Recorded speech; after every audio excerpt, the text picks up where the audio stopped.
رسول الله يا نبي لك شفاعة وهذا مطلبي يا نبي. Ini salah satu malam yang teragung setelah Lailatul Qadar. Di antara kemuliaan malam nisfu Sya'ban, sebagaimana disebutkan dalam sebuah riwayat hadis sahih yang diriwayatkan oleh Imam Ibnu Majah, bahwasanya pada malam ini Allah Subhanahu wa taala menurunkan ampunannya secara khusus. Sebagaimana Rasulullah SAW bersabda, sesungguhnya Allah memandang hambanya pada malam nisfu Sya'ban dan mengampuni mereka kecuali dua orang nggak akan dapat ampunan. Yang satu orang musyrik, yang kedua dendam dengan saudara muslimnya.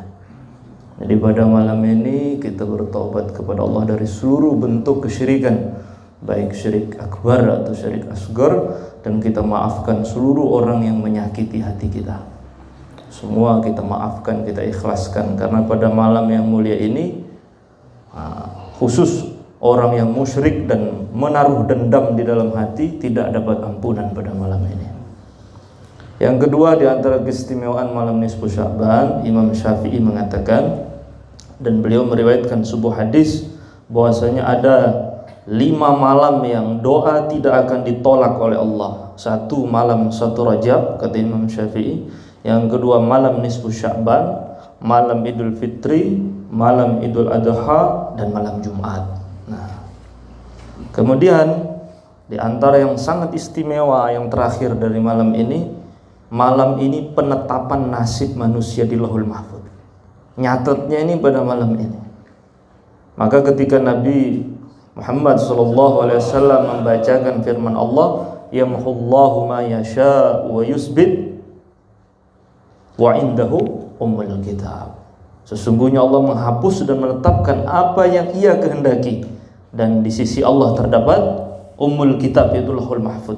Nabi mengatakan Allah menetapkan apa yang Allah kehendaki, di sisinya terdapat ummul kitab. Nabi mengatakan itu pada malam nisfu Sya'ban. Nah, di antara amalan yang dilakukan oleh ulama-ulama salaf kita, jika datang malam nisfu Sya'ban, disunahkan menghidupkan malam nisfu Sya'ban dengan banyak ibadah. Walaupun hanya sekedar menjaga sholat maghrib isya berjamaah. Maghrib isya subuh itu kalau bisa berjamaah itu puasa sholatnya. Kemudian disunahkan juga berpuasa siang harinya. Insya Allah ya. Kita pasang niat malam ini, besok kita puasa, dan kebetulan bertepatan dengan hari Senin. Ya betul kan? Bertepatan hari Senin, kita niat besok puasa. Dan yang kedua, di antara yang dianjurkan, dan seharusnya itu mulai nata amalan itu setelah sholat asar tadi itu, sebagaimana yang dilakukan oleh penduduk Tarim atau para habaib di Hadramaut itu, mulai setelah maghrib mulai membaca Yasin sebanyak 3 kali. Baca Yasin sebanyak 3 kali. Nah, ini kita akan baca Yasin 3 kali. Saya tidak perlu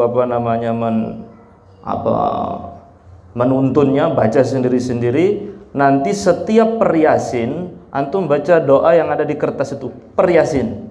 Nah, Yasin pertama niatnya tulul umur ma taufik li taati.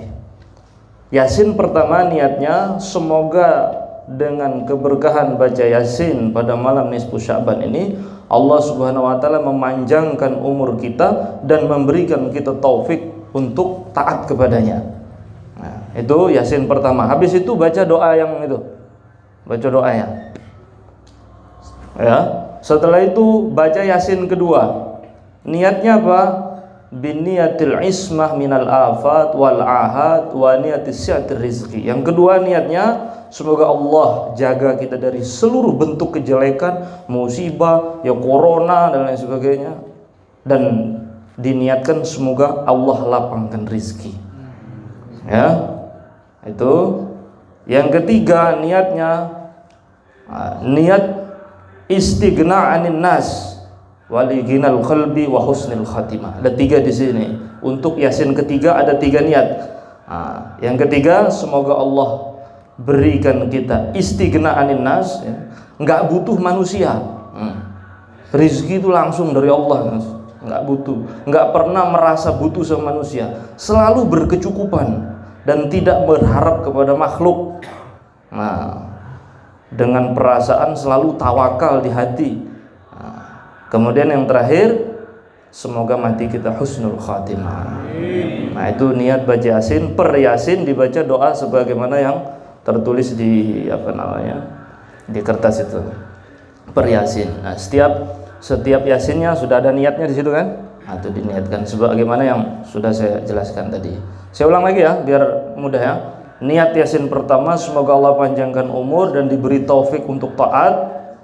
Yang kedua, semoga Allah jaga dari seluruh bentuk kemaksiatan, kejelekan, musibah, dan semoga Allah lapangkan rezeki. Yasin yang ketiga, niatnya semoga Allah selalu memberikan kita kecukupan, istighna anin nas, nggak butuh manusia, dan selalu kaya dalam hati, dan mati husnul khatimah. Ayo kita mulai. Saya harap HP-nya dimatikan ya. Ini waktu malam yang berkah. Jangan diaktifkan HP-nya. Ya, kita mulai baca Yasin. Baca sendiri-sendiri, nanti kita habis itu munfarijahan bersama-sama.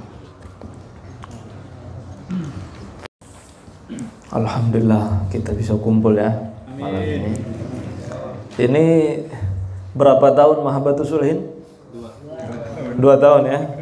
Masya Allah. Dulu Mahabbatus Sholihin ya yang memprakarsai diantaranya yang tua-tua ini ya, ada Mas Heru, ada banyak ya, banyak yang tua-tua. Alhamdulillah berdirinya Mahabbatus Sholihin ini, alhamdulillah Allah mudahkan kita berkumpul untuk ngaji mengingat orang-orang soleh. Tepatnya pertama kali majelis ini dibuat malam nisfu Sya'ban. Malam nisfu Sya'ban, maka ini sekaligus kita syukuran ya. Allah masih panjangkan umur kita bisa ngaji bersama di malam yang berkah ini. Ini antum alhamdulillah dimudahkan oleh Allah baca Yasin bersama di sini, ini satu keistimewaan. Dulu guru saya Kiai Zairan rahimahullah taala nawarallahu marqadah, beliau itu cerita, beliau punya ayah Kiai Mahmud itu istiqomah kalau malam nisfu Sya'ban membaca Yasin 3 kali dengan niat yang sudah saya sebutkan sebelum kita membaca Yasin. Niat dipanjangkan umurnya dalam taat, dilapangkan rizkinya halal dan barokah. Yang ketiga dikarunia husnul khatimah. Itu istiqomah beliau tidak pernah tinggalkan, nggak pernah beliau tinggalkan semenjak muda. Suatu hari beliau itu tanya kepada putranya, guru saya Kiai Zairan, dia tanya, Ron, iki malam nisfu Sya'ban ya, gitu. Dihitung oleh Kiai, hisapnya itu dihitung. Oh mboten, bukan, besok gitu. Oh besok, iya. Ternyata salah. Yang benar adalah malam itu, berarti kelewat. Maka besoknya beliau mengatakan, aduh, ini amalan yang gak pernah saya tinggalkan seumur hidup. Kok tahun ini kelupaan, berarti tahun ini saya mati. Betul, beliau wafat tahun itu. Karena pada malam ini dicatat semua itu. Daftar orang-orang yang bakal mati tahun ini, malam ini dicatat. Maka beruntung sekali orang yang pada malam ini baca Yasin, berdoa kepada Allah, semoga Allah Subhanahu wa taala panjangkan umurnya. Ini termasuk karena malam ini juga dicatat urusan rezeki. Ini gajinya sekian, ini tahun ini dapat gajinya, ini malam ini dicatat ini. Maka di antara ijazah dari guru-guru kami Bani Alawi, Al-Allamah Sultanul Ilm Al-Habib Salim Asy-Syatiri, beliau mengatakan, barang siapa pada malam nisfu Sya'ban menulis ayat Al-Quran surat Shad ayat 454 ya, inna hadza la rizquna ma lahu min nafad, tulis di kertas surat Shad ayat 54, tulis di kertas simpen di apa namanya, di berangkas atau di laci. Kalau di dompet jangan taruh di belakang ya, nggak adab, soalnya itu ayat Al-Qur'an. Artinya apa? Inna hadza la rizquna ma lahu min nafad. Sungguh inilah rizki dari kami yang tidak ada habis-habisnya. Kalau itu ditulis di kertas terus dimasukkan di dompet dengan syarat dompetnya jangan taruh di belakang, di pantat, nggak adab karena itu ayat Al-Qur'an. Terus simpan kertas itu, dijaga baik-baik, insya Allah rizkinya akan melimpah tahun itu deras. Deras. Tenan loh iki. Nek amalan ngakeh nih duit kowe kok gak semangat, berarti liyane ku luwih gak semangat. Jelas wis. Kok usah dibahas liyane, keduran. Nah, menurut Habib Salim beliau mengatakan kalau ditulis langsung disimpan. Habis tulis nanti ya pulang ke rumah tulis, langsung disimpan dan jangan dibuka-buka lagi sampai ketemu tahun depan baru dibuka tulis lagi. Jangan dibuka-buka. Ini ijazah malam 15 Sya'ban dari Habib Salim bin Abdullah Asy-Syatiri. Inna hadza la rizquna ma lahu min nafad. Ingat-ingat ya, tulis ya. Nah, tata cara nulisnya gimana? Tata cara tulisnya dalam keadaan berwudu ngadep kiblat. Nah, berwudu ngadep kiblat. Ingat tadi jangan disimpan di kantong celana untuk jaga adab dengan ayat suci Al-Qur'an. Jangan dibawa kamar mandi tuh. Nggak boleh itu. Nah, simpan baik-baik. Yang penting masuk dompet, intinya itu. Mau taruh di mana terserah ya. Yang penting masuk ke tempat penyimpanan uang. Mau nyimpan uangnya kalau di koper ya silakan, mau punya berangkas silakan. Nang jero karung goni yo gak apa-apa. Nek nyimpen duit nang gono silakan ya. Insyaallah kata beliau rezekinya tidak akan terputus selama 1 tahun atas izin Allah. Atas izin Allah. Ingat-ingat itu ya. Ini saya catat semua, ini saya ambil dari kitab-kitab ini. Ini juga ada riwayat dari Sayyidatuna Aisyah. Waktu itu pada tanggal 15 bulan Sya'ban itu dari Sayyidatuna Aisyah, beliau bercerita, aku heran dengan Rasulullah SAW. Aku lihat tidak ada bulan yang paling banyak beliau berpuasa selain bulan Ramadan melebihi bulan Sya'ban. Maka beliau tanya kepada Nabi. Nabi menjawab, sesungguhnya Allah menentukan di malam nisfu Sya'ban siapa yang akan meninggal di tahun itu.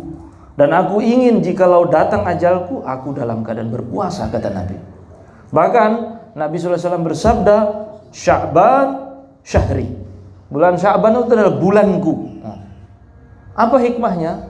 Kenapa Nabi mengatakan bulan Sya'ban itu adalah bulanku?